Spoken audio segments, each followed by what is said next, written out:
Donc là, je reste appuyé dessus. Vous avez donc la sonnerie qui se fait au niveau d'ici. Ça décroche et en fait, ça va lancer directement l'application. D'ailleurs, vous avez aussi possibilité, vous voyez, avec un petit joystick sur l'écran, de monter, descendre ou autre. Affiche la caméra du studio. Ok, lecture en streaming depuis studio. Vous voyez, pas de souci. Alors bonjour à tous. Alors aujourd'hui, on revient pour tester une caméra d'intérieur de la marque Aosu et c'est la Indoor Cam P1 Pro. Et il y a une petite chose intéressante, vous voyez juste ici, c'est un petit bouton pour passer des appels vidéo directement avec la personne qui a l'application installée sur son téléphone. De toute façon, on va découvrir toutes ces fonctionnalités et on commence par le déballage. Hop, stop, stop, stop, stop, stop. Non, non, non, j'ai oublié quelque chose. Qu'est-ce qu'il faut faire avant? Oui, vous le savez. S'abonner. Allez, c'est parti.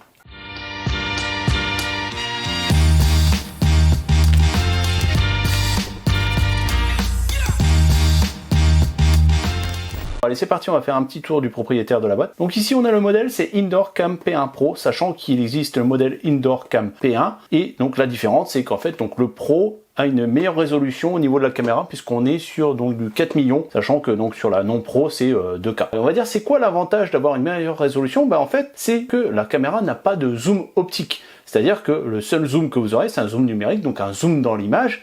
Et forcément, si vous avez une meilleure résolution, vous aurez une meilleure netteté quand vous voudrez voir des détails dans l'image que forcément avec la 2K, vous aurez moins de détails. Surtout pour la différence de prix, puisqu'on est aux alentours de 7 € de différence de prix. Autant passer sur la version 4 millions à ce niveau-là. Ici, on peut voir donc les logos comme quoi c'est compatible avec Alexa et Google. Derrière la boîte, donc on a un rappel comme quoi on a bien une résolution de 4 millions, qu'on a un bouton pour pouvoir passer des appels, qu'on va pouvoir avoir un mode privé, donc en fait la lentille va s'occulter d'elle-même. Ici ça nous indique comme quoi donc on aura un tracking des personnes en mouvement et que donc là on a une vision à 360 degrés et qu'on va pouvoir donc stocker aussi bien directement sur une micro SD ou dans le cloud. Allez, c'est parti, on regarde à l'intérieur. Alors, on tombe déjà sur une petite boîte.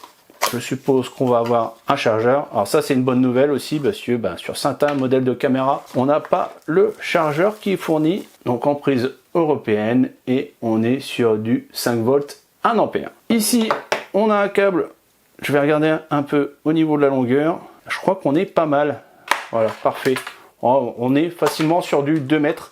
Donc ça, pareil, sympa dans le sens où vous allez pouvoir la positionner où vous voulez. Parce que forcément, on est toujours dépendant du câble. Parce qu'au final, il faut que la caméra soit alimentée. Elle n'est pas sur batterie. Il n'y a pas de batterie interne au niveau de la caméra. Il faut l'alimenter via la prise USB. Donc soit avec le chargeur qui est fourni ou autre chose si vous êtes déjà équipé en chargeur USB. Ensuite, donc dans la boîte, on a donc un support pour pouvoir la fixer tout simplement au mur ou au plafond. Puisqu'en fait, donc, vous allez pouvoir la poser à l'envers. Et donc, on a vis et chevilles fournies et bonne nouvelle, on a un petit mode d'emploi pour le démarrage et on a du français à ce niveau-là. Voilà, vous voyez, d'ailleurs on peut voir le dessin. Vous pouvez c'est bien la poser sur un meuble ou après la fixer au plafond pour qu'elle prenne le moins de place possible. Voilà. Et donc maintenant, on va regarder ce qui nous intéresse le plus. Et voilà à quoi ressemble la bête. Et franchement, j'aime bien son petit design là. C'est vrai qu'elle est assez compacte au final. Des fois, ça fait des designs assez gros. Là, en fait, vous voyez, vous avez le corps qui est assez fin, on a juste en fait l'arrondi au niveau de la caméra, donc je trouve ça assez sympa. On va enlever le sticker pour voir un peu comment ça se présente. Vous avez la lentille principale et autour donc vous avez les LED infrarouges qui vont vous permettre de voir la nuit. On peut voir juste ici un micro et puis on doit avoir sûrement une LED aussi à ce niveau-là. Donc ici on peut voir le bouton qui n'en est pas un en fait. D'accord. Alors c'est peut-être tactile, je sais pas. Pour moi, j'étais persuadé qu'on était sur un bouton, mais en fait, non, il n'y a rien de physique. C'est juste un autocollant. Alors, j'espère que... Ouais, je regarde. Non, il n'y a pas d'autre bouton. Ah, je suis étonné. Je pensais qu'on pouvait appuyer dessus, mais non. Alors, on verra. Là, pour l'instant, moi, je suis en mode dépalage, en mode découverte en même temps que vous, donc on verra. Et donc là, je suis en train de regarder. Vous voyez, la rotation se fait au niveau de la base, qui est juste ici. C'est cette partie-là, en fait, qui fait une rotation. Et donc après, on a une rotation verticale qui se fait comme ceci, et là on peut voir donc qu'elle est en mode privacy, donc c'est à dire qu'elle va pouvoir complètement occulter la lentille. Ça, je trouve ça vraiment sympa. Ça, à ce niveau là, vous voyez, là on va dire vous n'avez pas de risque entre guillemets de vous faire espionner si vous avez peur justement vous faire filmer à votre insu. Là vous la mettez en privacy mode, vous voyez, ça occulte parfaitement la lentille à ce niveau là. Et donc vous pouvez voir ici on a le port pour mettre la micro SD, et ici donc on a un haut-parleur, hein, puisque forcément ça va nous permettre de converser directement avec la personne qui est au téléphone, hein, de l'autre côté. Et derrière, donc on peut voir ici donc le port d'alimentation qui est en USB-C et là le bouton pour pouvoir reset la caméra. Donc là, je vais prendre des mesures de la caméra pour voir comment elle peut s'intégrer chez vous si par exemple vous voulez la placer sur une étagère et voir s'il y a assez de place, hein. Donc en hauteur, on est sur du 12 cm. Donc en largeur, on va prendre la partie la plus large, hein. On est sur du 7,5 et au niveau de la base, on va regarder quand même, on est à 6,5 cm. Voilà pour les infos au niveau de la dimension de la caméra. Donc voilà, on en a fini avec le tour du propriétaire. Maintenant, il n'y a plus qu'à aller l'appairer directement avec l'application. Donc là, on se retrouve avec l'application ASU qui est aussi bien disponible chez Apple que Android, hein. Et donc là, on va directement cliquer sur ajouter un périphérique. Là, j'ai branché la caméra et on peut voir qu'elle est en mode appairage, hein, puisqu'on a le petit voyant vert qui clignote. On clique dessus, on fait ajouter périphérique. Donc là, il nous a dit que veuillez scanner le QR code sur l'appareil. Ok, donc là, logiquement, ouais, voilà. Et là, on commence à le scanner. Voilà, c'est trouvé. Donc là, il nous demande de choisir un Wi-Fi. On choisit, hop, celui-là. C'est ça. Allez, ça c'est bon, ça nous dit d'allumer la caméra. Bon, ça c'est déjà fait. On fait continuer. Appuyez longuement sur le bouton Sync à l'arrière pendant 5 secondes. Oh, c'est ce qu'on va faire. 4, 5, on a entendu le tic. Ok. De la caméra à votre réseau Wi-Fi peut prendre un certain temps. Ok. Veuillez patienter. Donc là, j'ai entendu le bip, c'est parfait. Donc là, c'est en train de se connecter. Super rapide. Être enregistré avec succès. Et ben voilà. Puis en plus, elle parle français. Top. Voilà. On fait continuer. Alors, dernières étapes. Veuillez installer et régler les fonctions selon les instructions. Ok, on continue. Nommer l'appareil. Activer les paramètres. Donc là, on va dire Studio. Voilà. On fait continuer. Alors, mode d'enregistrement, sélectionnez le mode d'enregistrement approprié. Donc là, en fait, vous voyez, vous avez deux options. Donc, soit vous faites un enregistrement en 24/24, donc en fait, elle va stocker tout le temps dans la micro SD et elle va enregistrer H24. Soit elle va enregistrer par événement. Donc, si elle va détecter un mouvement, elle va enregistrer. Donc, c'est à vous de voir, selon ce que vous voulez faire au niveau de la surveillance. Moi, par exemple, je vais régler sur enregistrer par événement. Donc là, on peut choisir donc le stockage local ou donc le stockage cloud. Donc, en fait, c'est un abonnement. Et là, l'intéressant, au final, c'est que si il y a un souci avec la caméra, si elle est tout simplement subtilisée ou au final, il y a un incendie chez vous, là, vous aurez quand même avec le cloud accès aux vidéos, puisque donc en fait, elles vont être transférées en dehors de chez vous, elles vont être sur des serveurs distants, protégés, bien sûr cryptés, mais sur lesquels donc vous allez pouvoir avoir accès directement, plus d'autres petites options, comme le fait qu'on a une détection IA améliorée. Donc là, on va essayer sur stockage local, on fait suivant. Donc là, installer la carte mémoire, bon, c'est déjà fait, il n'y a pas de souci, je fais continuer. Donc là, emplacement de l'installation, ça c'est intéressant dans le sens où, comme je vous ai expliqué au début, on peut soit la mettre sur un meuble, soit la fixer au plafond. Et donc vous allez pouvoir régler l'orientation de l'image, puisque forcément si vous voulez fixer au plafond, l'image apparaîtra à l'envers. Donc là, moi je vais laisser placer sur le bureau. Donc ensuite, ça nous indique la hauteur recommandée. Si par exemple, donc si on a des enfants ou des animaux chez nous, il faut la placer entre 60 et 120 cm. Et si on n'a pas d'enfants ou d'animaux, on peut la placer entre 1 m et 1,50 m. Alors pourquoi ça nous indique ça? C'est tout simplement parce que en fait la lentille va pas pouvoir se baisser vraiment à fond au niveau de la base, puis de toute façon elle va être bloquée au niveau de la base. C'est pour ça qu'il nous indique, si vous voulez détecter des animaux et autres, il faudra la mettre un maximum à 1,20 m pour pouvoir filmer, on va dire, le sol tout simplement. De toute façon, c'est sur toutes les caméras comme ça, hein. On va dire, elle filme mieux en l'air que vers le bas. Donc voilà, à moins que forcément vous la mettiez à l'envers, donc là c'est le top, hein.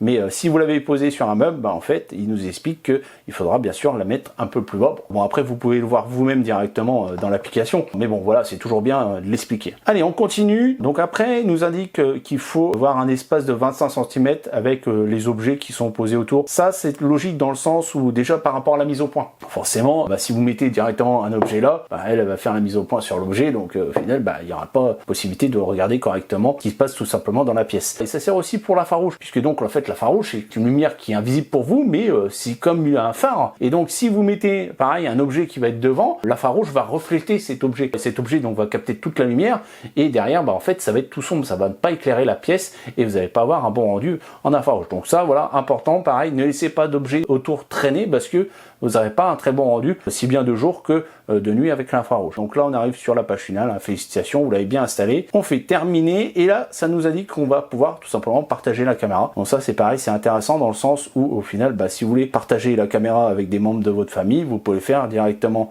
avec l'application. Donc il faut bien sûr que votre conjoint par exemple télécharge l'application sur son téléphone, hein, se crée un compte et à partir de l'application vous allez pouvoir partager la caméra directement avec votre conjoint. Et donc là on se retrouve sur la page d'accueil, donc avec une miniature de ce que filme la caméra. Donc moi ce que je vais faire, je vais la tester pendant plusieurs jours et puis nous on revient d'ici quelques secondes pour faire le tour de l'application. Donc là une option aussi intéressante sur cette caméra, c'est que vous avez un bouton d'appel, c'est-à-dire que quand on va appuyer dessus, ça va directement faire sonner les téléphones. Donc là j'ai un Android et un iPhone et vous allez voir que ça va être différent au niveau de la notification. Donc là je reste appuyé dessus. Vous avez donc la sonnerie qui se fait au niveau d'ici. Donc là, en fait, la caméra enregistre en même temps que ça sonne au niveau des téléphones. Donc c'est-à-dire que là, vous pouvez parler et au final, vous aurez en fait un enregistrement de ce que vous avez communiqué au niveau de la caméra. Mais sinon, vous pouvez directement décrocher et en fait, ça va lancer directement l'application. Donc là, je vais couper. Donc là, en fait, vous entendez encore en écho parce que c'est normal, c'est le son qui est activé au niveau de l'application et vous allez pouvoir aussi répondre directement sans parler, c'est-à-dire que vous pouvez très bien mettre « Je suis en réunion ». Je suis en réunion, on parlera plus tard. Voilà.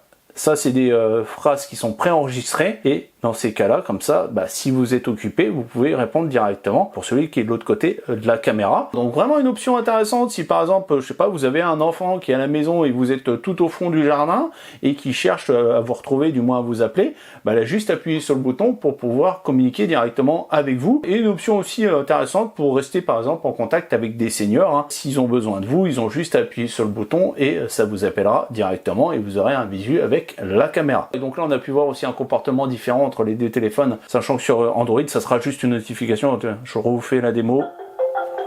Voilà, vous avez juste une notification qui apparaît, que là vous pouvez voir c'est vraiment une notification d'appel qui apparaît. Donc je trouve ça plus sympa au niveau de l'iPhone, au niveau de la notif. Donc là c'est parti, on va faire un petit tour de l'application et donc on va se retrouver avec la page d'accueil où on a déjà des raccourcis intéressants comme le Privacy Mode. C'est en fait le mode qui va permettre d'occulter la lentille. Vous avez juste à cliquer dessus et automatiquement donc la caméra, vous voyez, va descendre la lentille et va s'occulter complètement.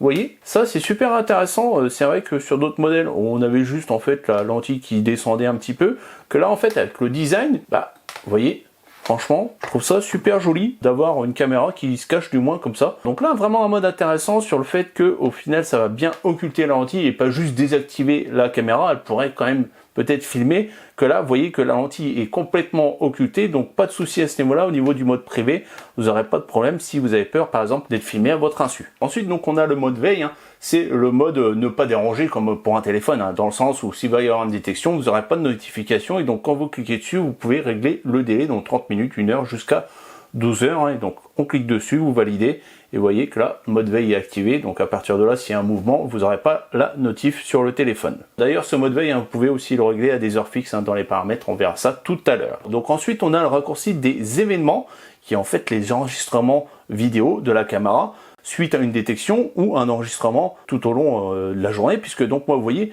j'ai une timeline qui apparaît qui est toute bleue et en fait c'est parce que j'ai fait un enregistrement continu, c'est-à-dire que la caméra n'a pas arrêté de filmer, même si on a quand même des détections, hein, dans le sens où au final il y aura toujours une détection de mouvement, donc vous aurez quand même une alerte au niveau des notifications, mais vous pouvez très bien revenir sur un moment où il n'y a pas eu de détection, vous aurez un enregistrement. Après vous pouvez régler pareil au niveau des paramètres, on va ça plus tard, pour que ça enregistre que au moment des mouvements. Et donc là vous pouvez revenir, hein, dans le temps sans problème, hein. Vous avez juste à sélectionner un temps et à partir de là vous avez l'enregistrement qui apparaît. Ou alors en dessous donc vous pouvez voir si vous avez choisi juste l'enregistrement via la détection, hein. Donc là vous pouvez cliquer par exemple sur midi 23, c'était une forme humaine qui avait été détectée. Et en plus de ça par exemple, hein, vous pouvez télécharger directement en cliquant sur le petit icône et ça va télécharger la vidéo dans votre galerie. Donc maintenant on va aller voir le flux en direct de la caméra, parce que de toute façon vous pouvez très bien visualiser donc aussi bien chez vous que même en dehors de chez vous, c'est-à-dire si vous êtes sur la 4G, 3G, et vous pourrez voir ce qui se passe en direct chez vous. Et donc là on a un écran avec possibilité de mettre en plein écran comme ceci, et vous pouvez très bien zoomer dans l'image et vous déplacer, vous voyez. Alors là j'ai zoomé, mais si je me déplace à gauche ou à droite, vous voyez la caméra se déplace, hein, en slidant directement avec le téléphone. D'ailleurs, vous avez aussi possibilité, avec un petit joystick sur l'écran, de monter, descendre ou autre. Et vous pouvez voir qu'on a une très bonne définition. Tenez, alors je vais zoomer un peu sur la caméra pour que vous voyez un peu les détails. Voilà. C'est ça qui est intéressant, comme je vous disais au début, c'est que vu qu'on a une grosse résolution au niveau de la cam, quand on va zoomer dans l'image, on va avoir une très bonne définition. Donc on va revenir en normal, voilà. Et donc en dessous, vous avez un scan à 360 degrés de la pièce. Donc en fait, vous le faites en cliquant sur le petit bouton où c'est marqué 360 degrés. Et donc ça va prendre des images à 360 de la pièce. Ici, par exemple, vous voulez regarder, moi je vais regarder par exemple mon Rubik's Cube, clac, je clique dessus et la caméra est directement partie sur le Rubik's Cube. Si je veux revenir sur moi, je clique dessus.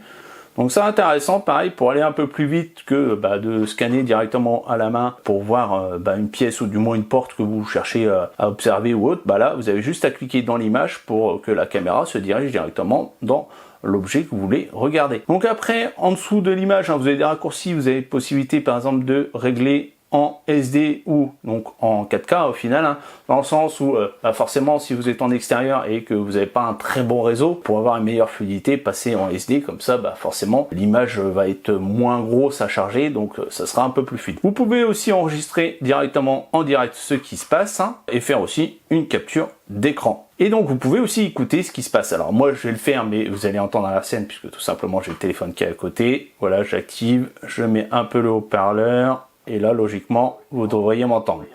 Voilà. Donc je baisse, mais l'intérêt, c'est que vous allez pouvoir entendre aussi ce qui se passe chez vous. Donc là, on va aller faire un petit tour dans les paramètres en haut à droite pour vous montrer les petites options qui sont disponibles. Donc on a la détection de mouvement. Donc ça, c'est ce que j'ai activé. Donc en fait, ça permet de vous alerter directement s'il y a une détection de mouvement au niveau de la caméra. Ensuite, on a la zone de détection. Donc c'est une zone qu'on va pouvoir sélectionner pour pouvoir être alerté. Ça peut être intéressant si par exemple la caméra filme une fenêtre où il y a, je sais pas, un arbre avec des feuilles qui bougent et que vous êtes alerté. Là, vous sélectionnez une zone. Donc là, on va ajouter une région. Par exemple, voilà, je me mets sur le côté gauche. Vous pouvez, avec les points, régler finement la zone. Et on va dire, donc, à partir de là, quand vous enregistrez, c'est sur cette zone-là que va être surveillée les détections de mouvement. Donc ensuite, on a une option intéressante dans le sens où ça va éviter les faux positifs. Là, ça va détecter s'il y a une forme humaine. C'est-à-dire que si par exemple, je sais pas, comme je vous ai expliqué tout à l'heure, vous avez une feuille d'un arbre qui bouge à l'extérieur ou je sais pas, une porte qui bouge avec le vent, là non, ça vous nous alertera pas, ça sera directement s'il y a une forme humaine qui est détectée. Et on a le suivi de mouvement. Ça aussi l'intérêt avec cette caméra, vu qu'elle est rotative, c'est de pouvoir suivre les déplacements. Et donc là, je vous fais un exemple du flux en direct. Donc là, je vais partir sur la droite, elle va me suivre à droite. Je vais partir sur la gauche, vous voyez, elle me suit instantanément. Et en plus de ça, donc je viens de voir qu'il y a une option intéressante dans le sens où vous allez pouvoir aussi suivre aussi bien les mouvements des objets ou seulement des humains. Et en bas, donc, on va pouvoir régler la sensibilité de détection. Donc ça, c'est une option intéressante dans le sens où des fois, vous n'avez pas l'enregistrement en entier, la sensibilité est pas assez forte. Donc dans ces cas-là, je vous conseille de l'augmenter parce que c'est vrai que j'ai eu des retours des fois sur certaines caméras où on me disait ça mange les débuts d'enregistrement ou les fins d'enregistrement. En fait, c'est juste une question de sensibilité tout simplement. Voilà, ça dépend forcément de la lumière, de la caméra, comment elle est positionnée. Donc voilà, il y a tellement de choses qui peuvent rentrer en jeu dans la détection. Donc après, vous pouvez régler grâce à la sensibilité de détection si vous voulez que l'enregistrement soit plus ou moins rapide. Mais forcément, si vous augmentez la sensibilité, vous avez aussi des risques que ce soit un faux positif. Donc ensuite, on a une option aussi qui est intéressante du fait qu'elle est rotative, c'est que vous allez pouvoir programmer une patrouille. Alors une patrouille, c'est tout simplement en fait la caméra qui va se déplacer sur aussi bien des points que vous aurez choisis ou elle va le faire d'elle-même, elle va aller faire son tour à 360, puisque donc là, vous pouvez activer directement l'option, et donc la patrouille panoramique, donc c'est elle qui va directement faire son tour, soit sur des points fixes, et vous pouvez aussi régler la période d'activation de la patrouille. Donc ça, pareil, intéressant dans le sens où si vous avez la caméra qui est au milieu de la pièce, vous allez pouvoir lui faire un tour de toute la pièce, que si la caméra est dans un coin d'une pièce, donc elle va filmer un panoramique de 90, vous voyez ce que je veux dire, elle va être dans le coin d'un mur, donc elle va pas pouvoir faire le tour de ce qu'elle peut détecter. Que si vous la mettez au milieu de la pièce, là vous allez pouvoir programmer sa patrouille et là vraiment filmer à 360. Donc ça, pareil, intéressant du fait qu'elle est rotative. Ensuite, vous allez pouvoir faire des réglages vidéo et audio sur lesquels vous allez pouvoir régler la définition de l'image, donc soit la pleine résolution en 4 millions ou en mode fluide. Alors je pourrais pas vous dire c'est quoi la résolution qu'ils utilisent, mais ça peut par exemple résoudre des problèmes de connexion. Si vous avez un Wi-Fi qui est pas assez performant, vous allez pouvoir passer en mode fluide pour éviter justement des coupures ou autres. Et même au final, comme je vous ai expliqué tout à l'heure, à l'extérieur, si vous avez un mauvais réseau, c'est pareil, ça sera mieux en mode fluide. En dessous, vous allez pouvoir régler le volume du haut-parleur et choisir si vous voulez enregistrer le son ou pas. Ensuite, vous allez pouvoir régler une veille programmée, donc vous allez régler des jours et des heures où la caméra va se désactiver. Si par exemple samedi, dimanche vous êtes chez vous, forcément vous n'avez pas besoin d'activer la caméra, donc dans ces cas-là vous allez régler les plages horaires pour qu'elle se désactive automatiquement. Et ensuite vous allez pouvoir régler les accès avec les différents assistants vocaux, que ce soit Alexa et Google Home, et c'est ce qu'on va tester justement tout de suite avec Google Home. Donc là au niveau assistant vocaux, je vais vous faire la démo avec le Google Nest Hub Max, mais ça fonctionne pareil avec Alexa. Donc là, OK Google, affiche la caméra du studio. Ok, lecture en streaming depuis studio. Vous voyez, pas de souci. Donc j'ai quand même fait l'appairage au niveau de l'application, mais à partir de là, directement vous pouvez visualiser sur vos Google Home ou sur vos écrans Alexa sans problème. Et à plus de ça, donc vous pouvez en plus entendre le son qu'enregistre directement la caméra. Allez, on passe à la suite. Donc là, je vous fais un petit test de rendu de la caméra en fin de journée. C'est-à-dire qu'il y a une baisse de luminosité, vous pouvez voir de toute façon, mais on va dire la caméra, elle compense. Et donc là, l'audio que vous entendez, c'est ce qu'enregistre le micro, et on est très bon. Je sais que de ce côté-là, au niveau là au-dessus, on est pas mal au niveau de l'audio. Donc maintenant, ce que je vais faire, je vais fermer les stores, et vous allez voir qu'elle va encore pouvoir filmer.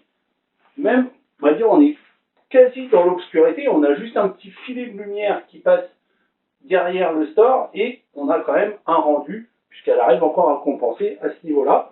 Et donc là, ce que je vais faire, je vais allumer pour que vous ayez une lumière artificielle, et voir aussi pareil le rendu, là au niveau des couleurs, etc. Il n'y a pas de souci, ça rend très bien. Donc ce qu'on va faire maintenant, c'est qu'on va attendre quelques heures pour filmer le rendu en infrarouge. Donc maintenant, vous allez voir, je vais plonger la pièce complètement dans le noir, et le mode infrarouge va s'activer.